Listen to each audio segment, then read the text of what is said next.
What is up, my friends? Welcome to Rebel and Create's Fatherhood Field Notes podcast, where we hear real stories from real men living real lives.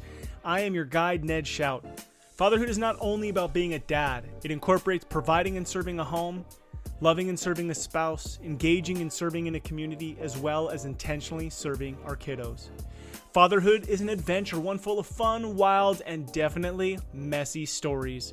In this podcast, we will hear stories from real men who have found themselves living the adventure of fatherhood. Wow, what a great conversation I had with Tom Ziglar. The Ziglar family name is legendary. Tom is the CEO of the Zig Ziglar Corporation, which has been inspiring and equipping leaders around the world for decades. Being able to connect with Tom is incredible because not only is he an incredible and inspiring father and leader, but his father was as well. It goes to show that the role the father plays in their children's life is critical because they are passing down habits, values, and wisdom to the next generation. Tom's father, Zig Ziglar, has left this world, but his legacy lives on through his teachings, his books, and as you will hear, through his son, Tom. This, my friends, is what it's all about. Get ready to be inspired, and if you are, please share it and write a review, as my goal is to hit 100 reviews on iTunes by my 100th podcast, which is just around the corner. Fatherhood is critical, my friends, and you and I are responsible to let the world know. Welcome to Fatherhood Field Notes. I'm so excited to be talking to Tom Ziglar today. Tom, how are you? I am better than good, but that's like genetically required. Man, I've been like a kid waiting for his friend to come over all day, like, is it time yet? Is it time? Excited to talk with you. Our mutual friend, Thomas Blackwell, had introduced us, and he said you would be a wonderful father to talk on the Fatherhood Field Notes podcast. Well, he's a good man. I appreciate that endorsement and you having me on. That's pretty cool. I'm going to start a little different than normal. So when he had introduced us and I'd reached out, and I was really excited, because I'm in sales. So obviously I know the Ziglar name and have read books and been inspired, over my, 17 years of sales. And when he introduced us, I actually stumbled on, doing some research, your book, Choose to Win. And I had surgery 2 weekends ago, and I was like, you know what, I'm going to dig into this book. And I bought the Audible version, which I love that you were the one to read it. And I thought, you know what, I'm going to dig into this, and I'll get to know you a little bit because I'll hear your voice for 5 or so hours, right? So I was laid up all weekend, and I'll eat up any book like this, okay? But I am so excited, and I've ordered several more copies of it. The book's called Choose to Win, and that's not even what connected us. We just connected to talk fatherhood. But I wanted to point out this book because what really stuck out to me was a couple things. Everybody's talking about, not everybody, but a lot of business is talking about the why, asking why you're doing something. And so that's the first thing I just want to touch on. And then the second thing is the way that you incorporated your faith into the book was a challenge to me in my own life, because I think that's one of the dilemmas is how much do you reveal of who you are when you're out in the business world? And the way that you didn't hold back at all. I don't think that this is a, necessarily a faith-based book, but you didn't hold back who you were. And so I just really valued that. Awesome. My personal mission statement, which goes everywhere. So it works at home with your kids, and it works in the boardroom with a bunch of executives. My mission is to create the atmosphere that allows you to become the person God created you to become. And so that kind of like sets this expectation that wherever I go, not only do you need to be prepared and have the right attitude, but you've got to understand you're there for a bigger purpose than you can even imagine, right? So you create, and I think that's what our kids, when they look at their parents, when they look at their dad, they're judging how they should act off of what dad's doing. And so that's kind of my driving force and everything that I do. And then it works well. I've never had somebody say, you know what, I just spend too much time with my family. Right. Right. Never been said, right? And so we approach it from that perspective. Hey, wait a second. Life is more than just one segment of our life. It's the whole combination. And so we want to be intentional about the legacy that we create. Yes, and some of the words, I mean, just straight out the gate of the book about legacy, about why, and about replacing your bad habits with good habits because you are, creating a legacy for your family. I think, a lot of times we'll look at those kind of words and this kind of content and think, oh, business, business, business, or nonprofit organization, whatever. But how much more important is the home and the role you've been given as father, where those words, as far as why am I serving my family? What is the legacy? Why am I replacing my bad habits? I mean, critical if you're going to be a father to those kids. Yeah, and when the pandemic came on and everybody got stuck at home and everybody's world got turned upside down, I had come up with this definition of legacy a little before this, and legacy is really teaching and working with those we love so they can grow through life's most difficult challenges. And so that's legacy. So if I could teach my kids one thing, it would be how do you handle life's most difficult challenges? Because we can't prevent the challenge from coming. Right. And right. I mean, it's going to come. It's just the reality. One of my friends is Andy Andrews, and he has this statement. He says most people think the greatest generation was the generation of men and women who fought World War II. But they weren't. It was their parents. And think about it. The parents raised those kids during the Great Depression. Yes. Ooh, through the struggle. Yeah. So yes. for the dads right now, what I would say is we're either going to be a victim in reacting to this culture that's nothing but bad news, or we're pouring into our kids and we're raising the greatest generation our nation has ever had. Wow, that's powerful. So before I ask my actual first question, then let me ask you this. What do you think, as a father, we would all agree that we are the provider and protector, but we live in an interesting time where there's such a heavy focus on our kids' happiness. Okay. Or that our kids are having fun or, extracurricular activities and kind of hiding them and keeping them safe. What's your opinion on that? Especially during a pandemic like this and just in life, if we're going to raise kids who are ready for situations like this, how do we parent them? Well, if you could solve that problem in just the next 2 minutes, that'd be great. Yeah, that's a good one. So I'm going to borrow from Andy Andrews again, and I don't know if he made this up or he got it from Dad. My father was like a father to him. Okay. But Andy's the one I'm going to quote because I remember him saying it. He said, our responsibility is not to raise good kids. Our responsibility is to raise good adults. Yeah. Yeah. And, if it's really easy, if your 2-year-old wants to go play in the street, well, it's easy to say no, right? They could get hurt. That's not safe. Well, they ask the same question when they're 6, when they're 10, when they're 15, different areas. Hey, can I get a smartphone? Can I go to that party? It's the same question. And so what are we doing? Are we trying to raise adults? Are we trying to intentionally create a legacy? Or are we trying to make them happy? And pretty soon we know that trying to make somebody happy just doesn't work. Yeah. That's really good. Okay, so a couple quick questions to get people to know you. How long have you been married? It'll be 33 years. Now, there's a little caveat there. Okay.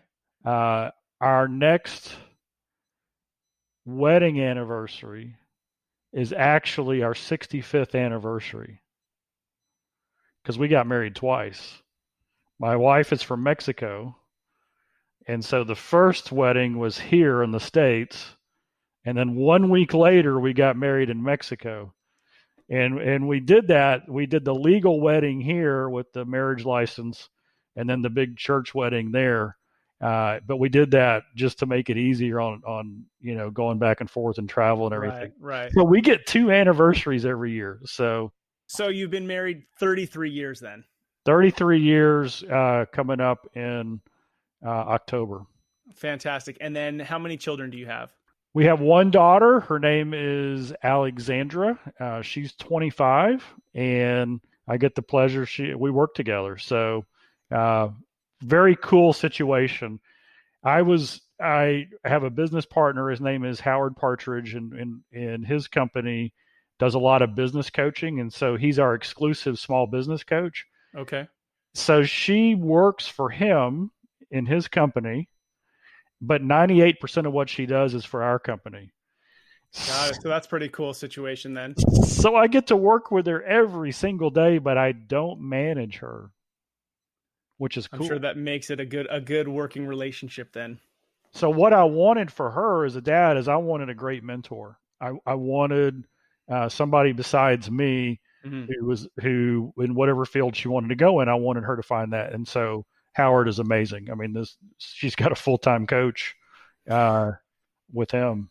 Yeah. So let me ask you that then. So, obviously your dad, Zig Ziglar, just world-renowned legend.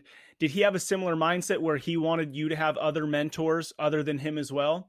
And how did that, that could just be a kind of a quick question, but what did that look like? He did.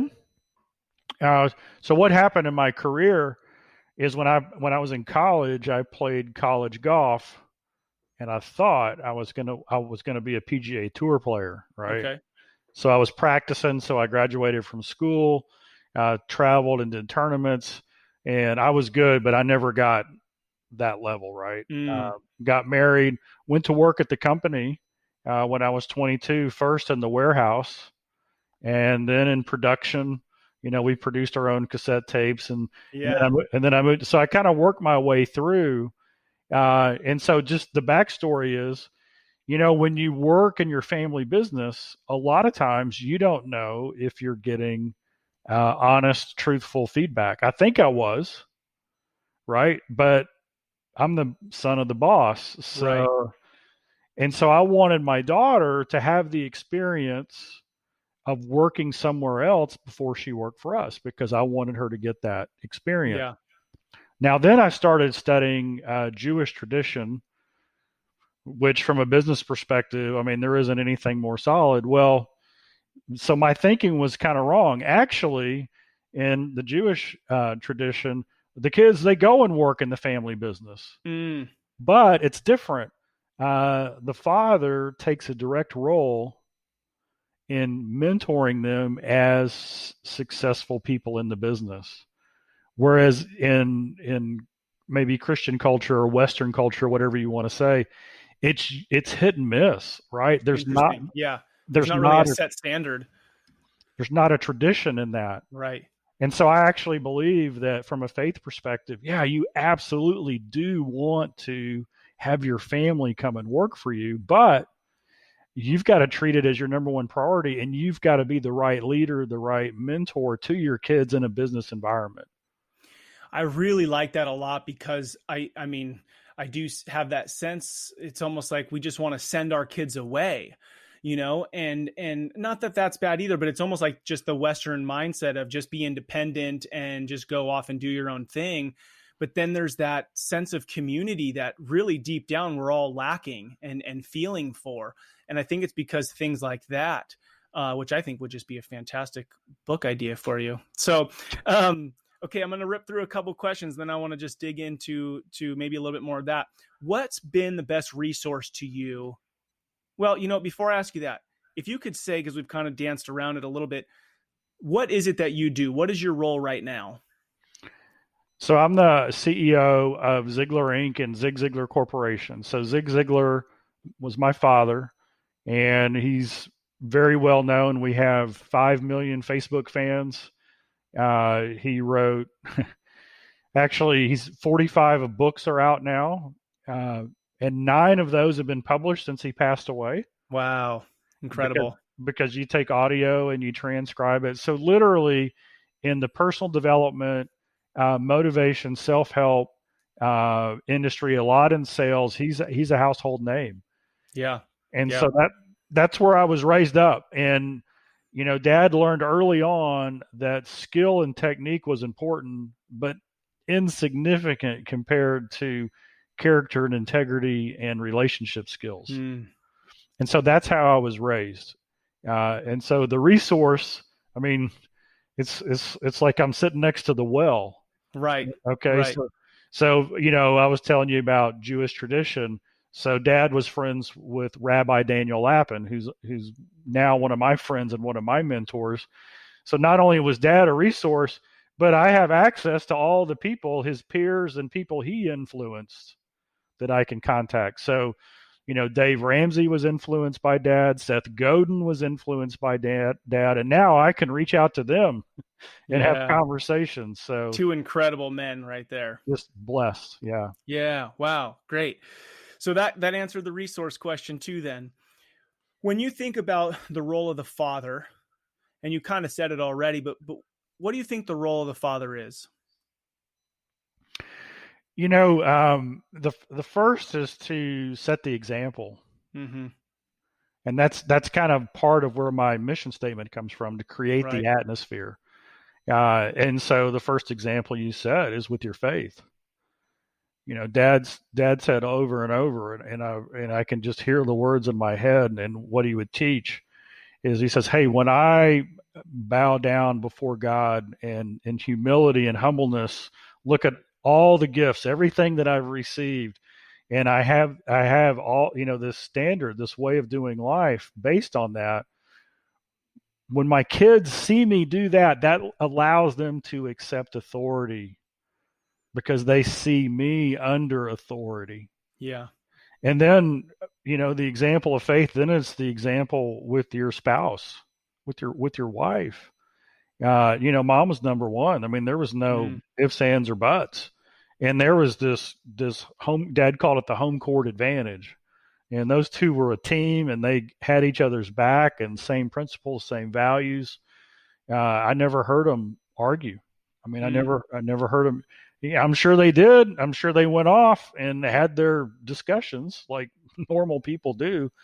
But that was just that. And then, so from there, there's a proverb that says, raise up a child in the way they're bent. And in the Hebrew, that bent means God, the principles and values don't change, but every single one of us is unique. So right. You said you have 5 kids. Mm-hmm. Are they all the same, or are they all different? Every one of them's different. That's right.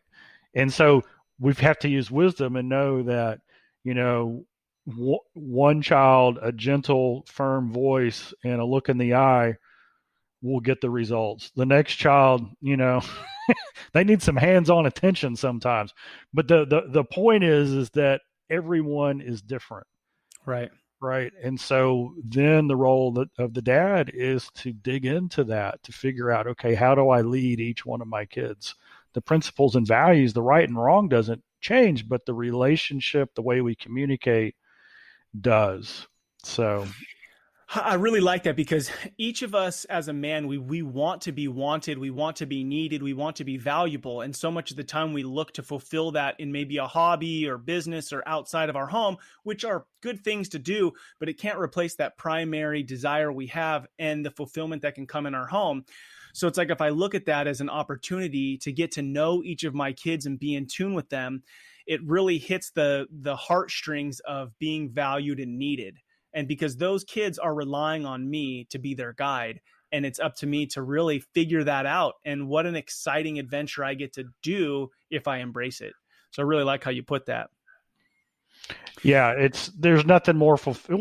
Well, I can remember as a kid, Dad loved golf, so we played a lot of golf, and he was unbelievably competitive.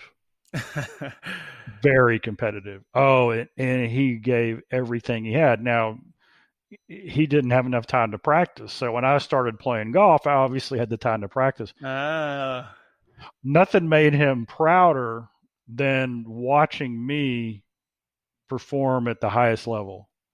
Yeah. He never minded losing. He only minded not giving everything he had to win. I like that. So there was never a cheap victory. There was never let them win, right? I knew it, but and so that's a cool thing, right? And so instead of trying to beat your child or demand perfection out of your child, for him and me, it was, man, what's the best effort you can put in there? Right, which I think that we get confused on a lot in our culture about what competition is and what it means to be competitive. A lot of times it's just cocky arrogance, where that's just about your ego versus I want to do my best and I want to compete against somebody who's also doing their best, because it's actually going to drive me to do even better than I did before. So we're both learning, growing, and enjoying it versus it just being this cocky ego attitude. Yeah, I mean, I can remember in competition, one of the events that I was most proud of, I didn't win. I got, Mm, I got beat by yeah, that's good. I got beat by somebody better, and almost won, and hit a lot of shots under pressure. Uh, See, that's so cool because that's what it's more about, right? You remember that as being this moment where you did probably far better than a lot of times you did win. right, absolutely, Mm, and that's a lesson that our kids need to see. It's and a lot's been written on this, and we've been teaching it for 5 decades. The terminology today is the fixed mindset versus the growth mindset. right. Carol Dweck wrote the book Mindset, and so Yep. a fixed mindset is, I can't change. I am who I am. There's nothing I can do about my gifts, talents, my IQ, anything. And when something gets really hard, then I'm just going to go do something else that's easy. A growth mindset is like, man, the harder it is, the better, because you know what? I learn more when it's harder, and it's all about the learning. Right. And if in leadership and in business world, it gets fixated on, and I use the word fixated on purpose, on results, right? Instead of growth. Mm, And when you're in a pandemic, here's the problem. When you're in a pandemic and you're fixated on results and the whole world has changed, you keep trying to do something that's not going to work because the whole environment's different. So a fixed mindset, while it might maximize results over a short period of time, when the black swan shows up, the people who know how to grow, they love it, they embrace it, they pivot, and they move right on to the next thing. And that's the way life is, and that's what we got to show our kids. Is it's not, Dad had the quote, it's not what happens to you that's important, it's how you handle what happens to you that really what if counts. yeah, I mean, again, it's easy. I mean, to use your example, to use like pandemic or business or those kinds of things that come through life. But think of, regardless of what's happening in our world, the consistent issues that come up in a home life or family life, marriage, kids. If you could have that mindset of a growth mindset, I mean, how many more families would stay together? How many more families would you see in a growth mindset versus this fixated mindset, like you're saying, that it's supposed to be a certain way, and we become reactive versus really being in tune with what's happening so that we can all grow together. It's really good. Yeah, in the book Choose to Win, we talk about the 7 areas of life. Mm-hmm. The mental, which is our mindset, it's the way we think. The spiritual, which is our character, our integrity, our faith. Our physical, which is our exercise, our sleep, all those different things. And then the fourth is family. Okay. And then it's financial, personal, and career. And so that was intentional. The reason family came forth is because we've got to have the right mindset, the right spiritual values, and the right physical health to be the right example to our kids. Yes. And then the thing that happens is, a lot of people will say, well, I've got a growth mindset. But when you dig into it, they might have a growth mindset in just a couple of areas. Like they might have a growth mindset in business Right. or in their physical spoke.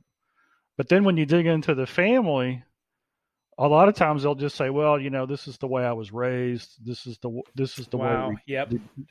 And no, that's not it. What you've got to understand is, it's like, one of the things that I don't understand is, if you ask somebody, hey, how's your relationship with your wife?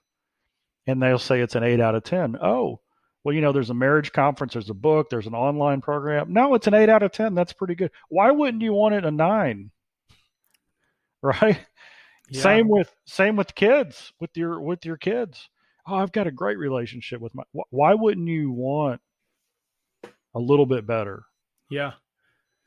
Yeah, that's really good. That's really good. And again, I don't think it's, I think sometimes people will go, "Oh, well, why are you always trying to grow and be better?" I get pushback on that word better sometimes. And it's not that you're not content or happy with today. It's that that you've been given this opportunity to have a great marriage or a great relationship with your kids, and you want to continue to pour into that. It's just like if you had a hobby, wouldn't you want to be better next year than you are this year? I mean, we wouldn't say that about our golf game or our skiing technique or whatever. But like you said, we have this growth mindset in other areas, and we become kind of, fixed mindset in probably areas that matter more. Really, really good. Okay, this podcast is Fatherhood Field Notes. You're already doing it. You've opened up your field notes, sharing wisdom, nuggets, life. But the mantra behind it is rebel and create. And the idea with this is, that we as men, we're fighters, we're warriors, and we are going to rebel against something, but not for the sake of, just wrecking something, but that we know that there's opportunity to create something on the other side. So it could be something as small as I'm rebelling against being on my cell phone at the dinner table so that I create better conversations with my spouse, to I'm rebelling against this status quo, whatever, so that I can create something else. So what's something that you're rebelling against, and what do you hope to create out of it? What I'm rebelling against is the lies that the world tells us. And they're everywhere. They're constant. Yes. And we hear those lies over and over and over again. And then we tell those lies to ourselves, which is the worst thing you can do. The most powerful story in the world is the story you tell yourself. And so if I'm rebelling against that, then what I'm trying to create is every single person has a place in their soul for the truth. And so what's the opposite of a lie? It's the truth. The truth can't contradict itself. So I'm trying to create that atmosphere that allows people to see the truth. And, for example, the world says, well, truth is relative. I mean, you've got your truth and I've got my truth. And I'm like, no, that's not the definition of truth. Truth does not contradict itself. And that's a hard one, right? In today's day and age, it's a hard one. That's a hard one. And, I'm on the board of a Christian camp. And, about once a year, we'll have the big board meeting, and about every couple of years, they'll do this journey through time.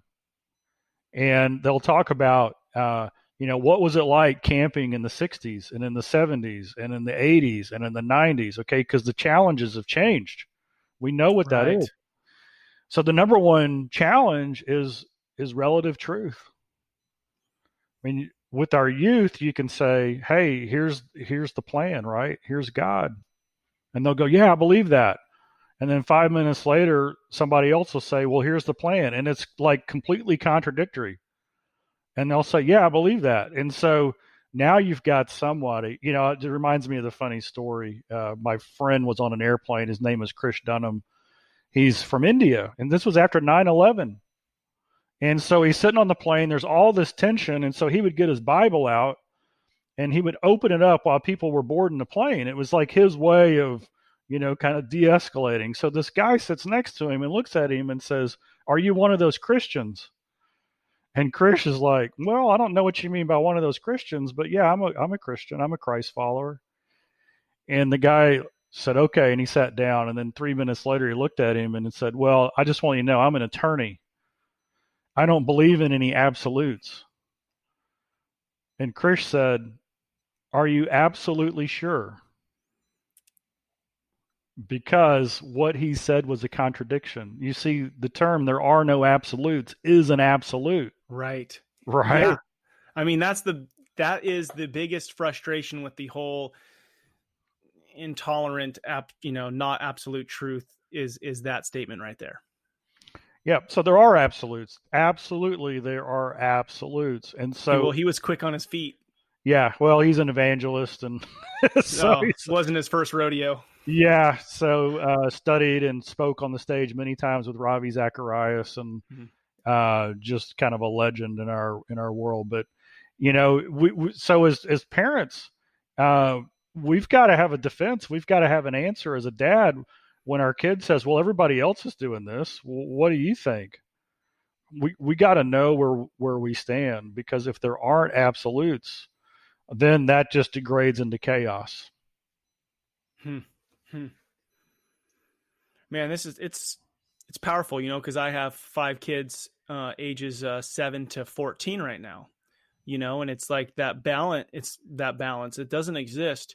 You got Netflix telling your kids one thing and whatever you would let them see on that, and you telling them another, and school telling them another, and something that's really been on my mind lately is, can I ask you how old you are?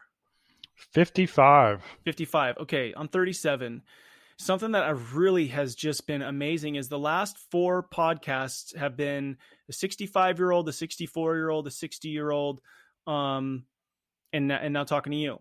And something that is just pressing is like right now, it's almost like I don't care if anybody hears this podcast, in the sense that I'm gaining so much just hearing it from you. Like I do want other men to hear it, but my point is this: I feel like we're just so missing out on.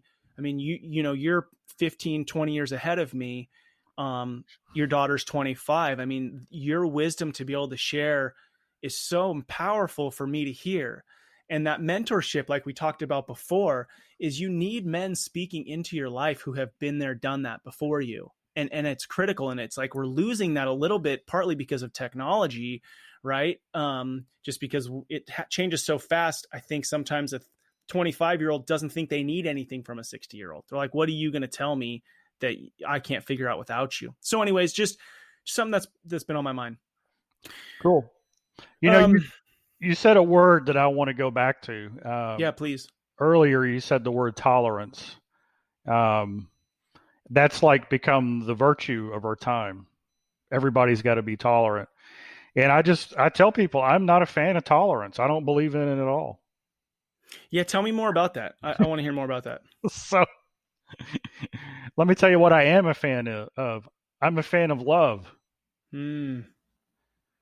Okay, so here's the thing: tolerance is actually a cop out.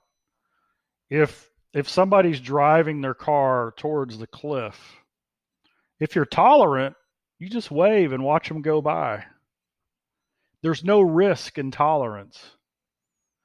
If you love them and you've been down that road, you'll stand in front of the car, you'll wave them over, you will risk the relationship to say, hey, you know what? You might want to think about what you're about to do, because that's going to hurt, right?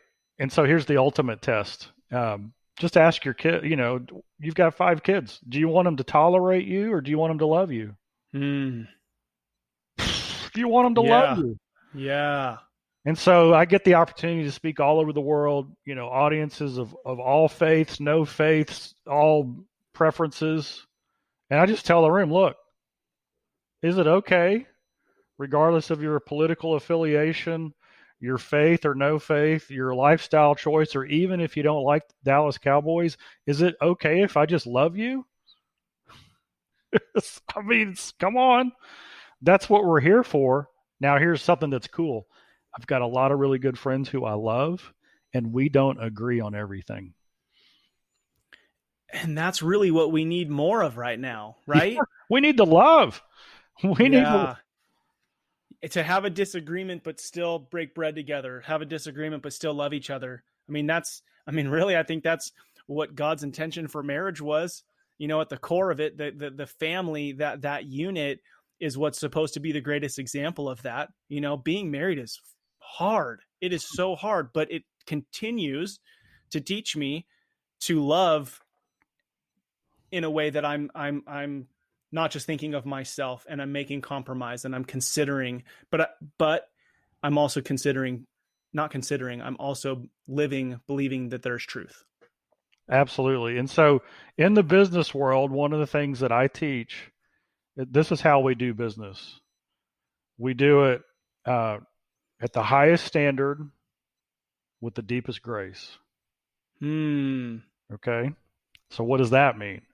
Well, the highest standard is the truth.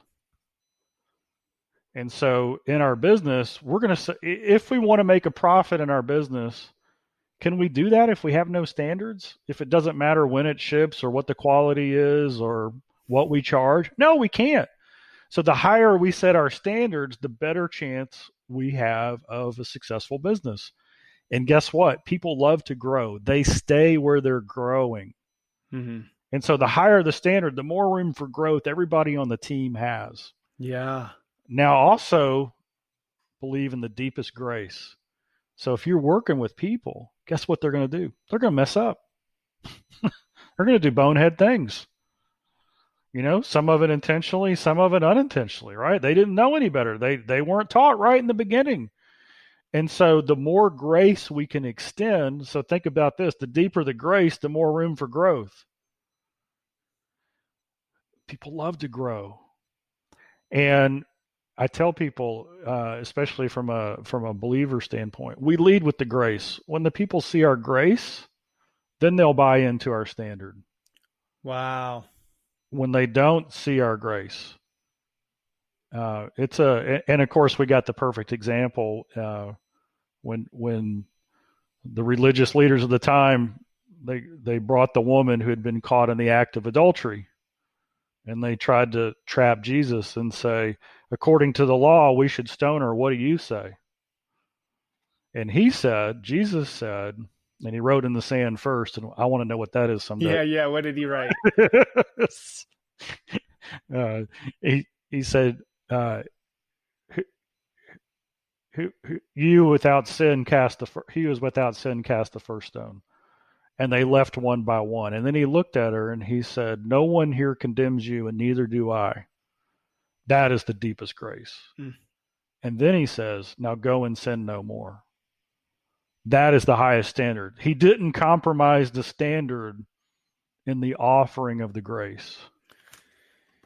It's so beautiful. I love the example, or the words, the highest standard with the deepest grace, because you're making this spectrum where on both ends it just gives opportunity for people to grow.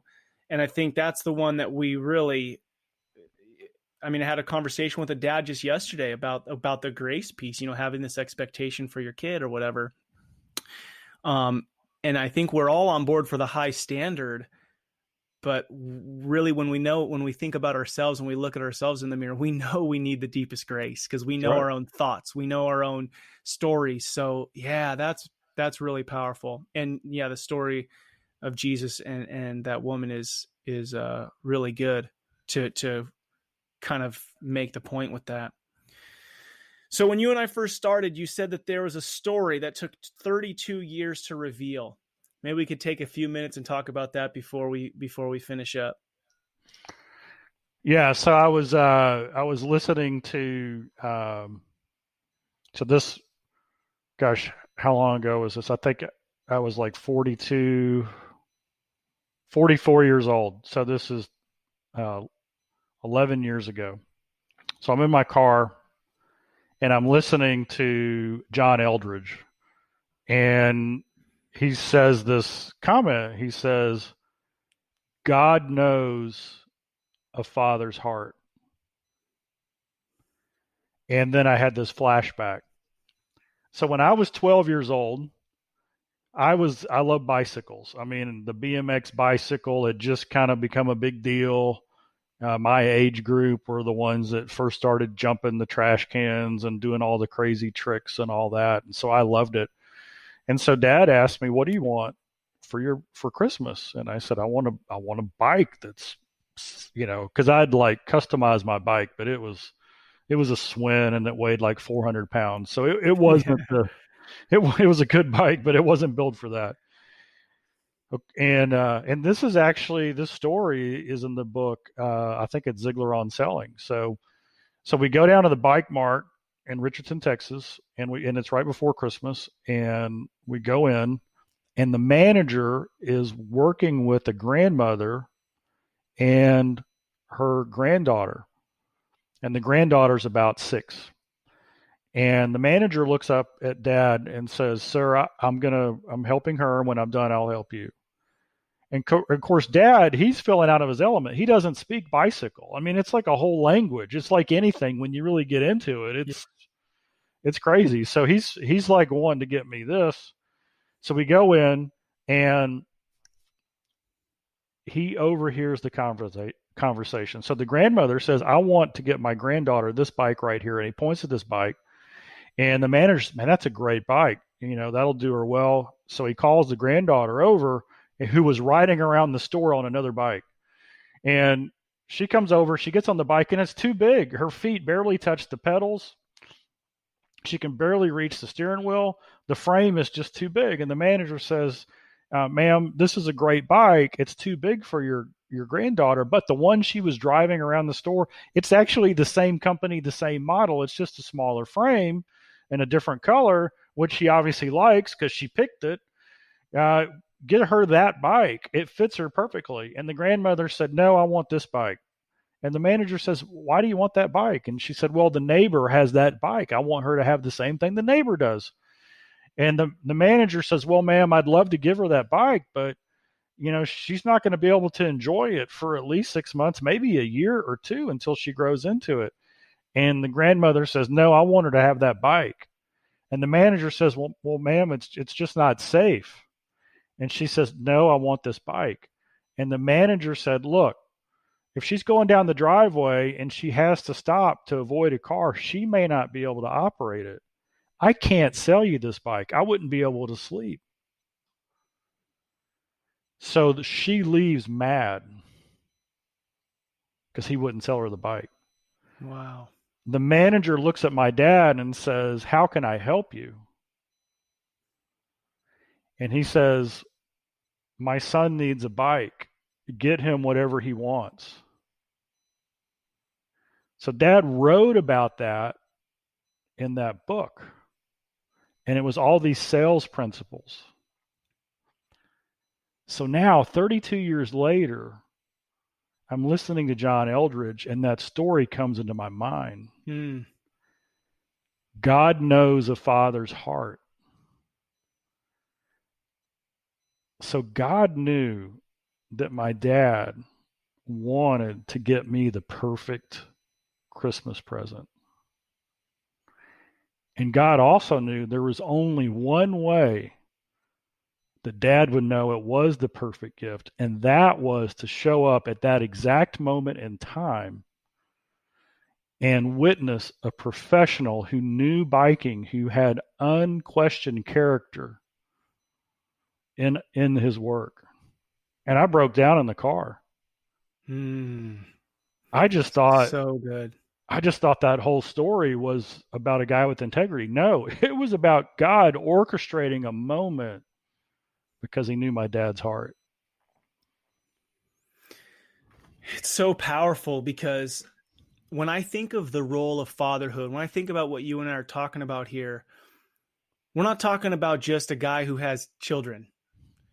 We're talking about this opportunity, that God knows a father's heart. What does it mean to have a father's heart? Well, clearly in this story, as you're telling it to me, I hear your dad had a father's heart, right? That he wanted to give you the best.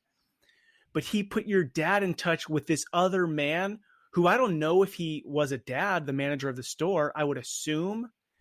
But regardless of if he had kids, he had a father's heart. And he's running a store not based on just profitability, but about running it from the stance of a posture towards life that I am responsible for whatever comes across my path. Even if I'm going to lose out on a sale, I'm going to do what's right and responsible because I have a posture towards life of a father's heart. Yep, love that.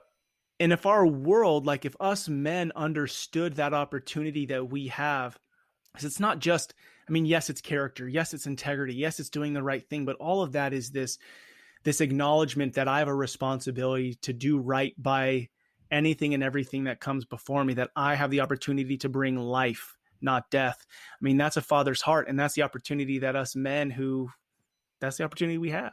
That's right. And what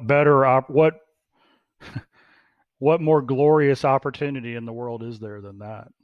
Oh, It's unbelievable. It's just And that's that sense we're all wanting this fulfillment, right? And we live in a world where every single thing's at my fingertips. So I'm constantly absorbing content and images and shows and food, whatever. Uh, and there's this fulfillment that we're longing for, which can really only come, I mean, from the truth. If we're just going to straight be honest, that's where it's coming from, right? Is from our Creator. But then there's this role that we get to play once we know who we are. Yeah, absolutely. And what I learned from Dad is Dad was always tapping into the source. Um, he came to all of me and my sisters many times and apologized. Hmm. And I'm like, what are you apologizing for? And he said, well, I don't think I handled that as well as I could. We didn't even know. I mean, it was like we weren't hurt or offended, but he was never there to be right. He was there to do what was right. What a freeing life to live, right? If you think about that, it's not even that it's not that you even felt wronged, but I think so many of us men, we carry such weight of so much stuff we've thrown under this rug inside of our heart or soul or whatever. And to be able to live free where I can offend my son at 9 years old. I mean, I've done this and go and say, dude, I shouldn't have done it that way. I'm really sorry. It's like keeping my soul just empty of burdens. That's right. We weren't meant to carry those. And you don't have to. You don't have to. The hard part is dropping them and then leaving them dropped. To me. Right. And learning and growing from them, right? Yeah, to reflect and go, okay, I don't want to do that again. And it's not that I don't want to have to apologize again. I'll apologize, but I don't want to offend. So this is incredible. So good. So I want to end with my last question, which is, what is the legacy that you're leaving? So, your daughter, you said, is 25. Let's say 10 years from now, you are standing on the street, peering through the window of her home, and you see her with her family. What is it that you hope to see? Now, it's interesting because you live in such an amazing, like, legacy level family. But when you peer through that window, what is it that you see? And you know that from your dad to you to her, you see, what do you see? Gosh, to me, the key word here is intentionality. Just like I try to be intentional with the most important things, with the legacy lessons. What I want to see is her with her child someday. She's not married. I do have a grand puppy, so but she's planning on getting married, and I'm sure I'll have grandkids. And so 10 years from now, I would like to see her, passing on that tradition, that legacy, that intentional teaching of, hey, this is how we do it. There's a saying, and it's kind of Texan, it's men. Okay. You could say there's two kinds of dads. There's two kinds of men. Those who take total responsibility for their family and those who abdicate it. And so I think we've got to take total ownership and responsibility for our family. Nobody else is going to teach them the way we do, right? Nobody. And so we got to own that, and we got to step into it. And so even now, one of the things this is a great little tip. If you're reading a book, then it's inspiring you, and it's giving you ideas, and it's lifting you up. Start thinking about what in that book reminds me of your kids, and then put little notes to your kids in there. Wow. So I'll say, Alexandra, this reminds me of you, right? And I'll underline it. And if you have a more personal note, that's great. So what happens to these books? They become treasures. Wow. Right? I really like that. They become legacy. And so I'm an audio guy. I love Audible. Right. And so when I find, well, guess what? You can't do an Audible, right? You can't easily so if you're an Audible guy, awesome. When you get that book that turns you on, buy the hard copy. And the second time through, read it through a dad's eyes. Yeah. Yeah, you marked up choose to win. Yeah, Yeah. read it as a dad to your kid and start writing your children's names in there. Oh, this reminds, and you can say, I remember when you stuck up for your friend at school. That's courage, right? This is who you are. And you leave the books around and you say, man, I made a note about you. Well, what are they going to do? They're going to get curious. Yeah, that's what they're going to do. One of the things that you had said in our kind of pre-conversation around the legacy, which I think just makes it so real, because I think we all go, yeah, I'm going to teach my kids. Yeah, I'm going to guide my kids. Yeah.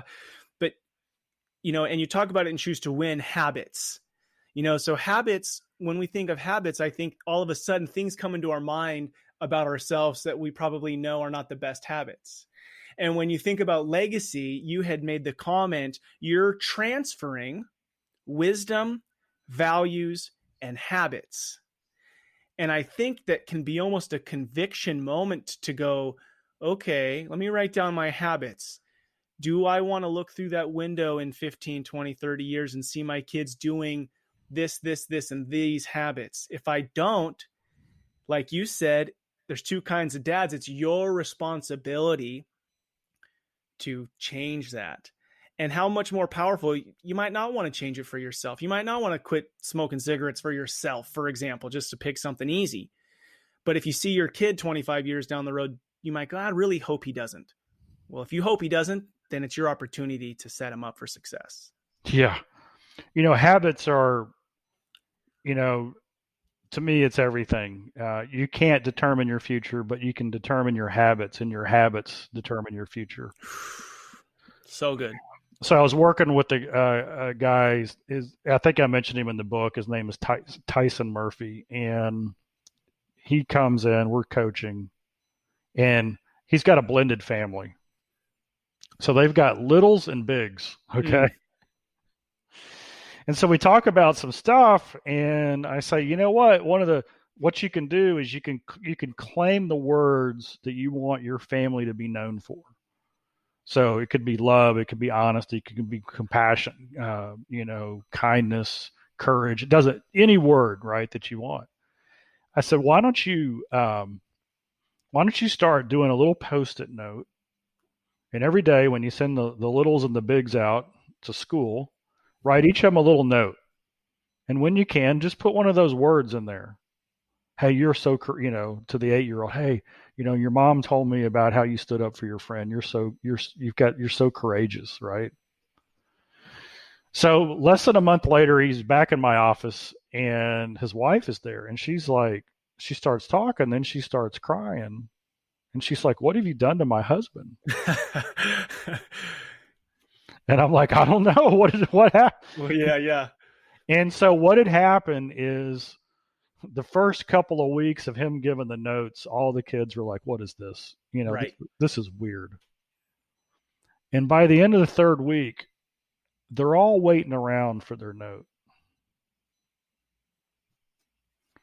And then about maybe 6 months or a year later, he calls me and he says, hey, I need you to pray for this. So one of his daughters kind of had her first boyfriend, and I think they're both 15, and it was a chaperone. It was all, it was all fine. It's just kind of that first. And he said, her boyfriend's parents are divorced, and his dad was killed. This just happened. And he said, Tom, I didn't know what to do when I saw him, because we love this kid. He's a good kid. And so I wrote him a note. And I just was quiet, because I said, Tyson, he's going to get that note, and then he's going to talk to your daughter and say, your dad left me a note. What's that? What does that mean? And she's going to tell him what he does for you. And so that's how intentionality and legacy can expand to not just our kids, but who they do life with. Yeah. Right. So I just look at that story and I think, you know what? Tyson had to look weird for a couple of weeks. Yeah, that's the thing. That's the thing that I go with that story. If for dudes listening, if we can embrace the vulnerability to look a little awkward, to be a little silly, to get a side look from our wife, like maybe we've been not intentional for 10 years, right? We stopped doing all that stuff, once we settled into the status quo. But it doesn't matter how much you make, where you live, what your job is, or how much time you have. You can do something like that. Yep. And it's going to have more impact. It's going to have impact. I don't want to compare it, but it's going to have impact. And so it's like, do you want to be that guy? You do. If you do, you're going to have to make a little plan and you're going to have to do it. And when everybody's looking at you weird, you're going to just have to push through and know that there's some purpose behind it, because 95% of people aren't living in that intentional space. So they're going to look at you strange or make jokes or whatever, but you know that there's a bigger, deeper responsibility that you have. And so it's worth going after. Absolutely. And it's built moment by moment. It's not looking out at the mountain and saying, I'm going to mine through that mountain tomorrow. That's not what it's about. It's about, you know what? I'm going to go move a little stone tomorrow. And then I'm going to move a stone the next day and the next day and the next day and the next day. And it's the consistency over time. It's the intentionality. It's the example of, it doesn't matter if it's raining, if it's snowing, if it's 110, if you didn't get any sleep the night before, if you don't feel like it. It's the fact that you're just there saying, I love you, I love you, I love you. Not because of what you did, but because you're mine. Tom, this has been incredible. Thank you so much for spending time with me. Thank you for sharing your wisdom on life, fatherhood, marriage, parenting, business, all the good stuff. And I think it's just such an incredible example, how you shared a couple times that you have been studying this Jewish tradition, and that you are such a great example of, you're studying this, it seems as though kind of after the fact of you got to live that.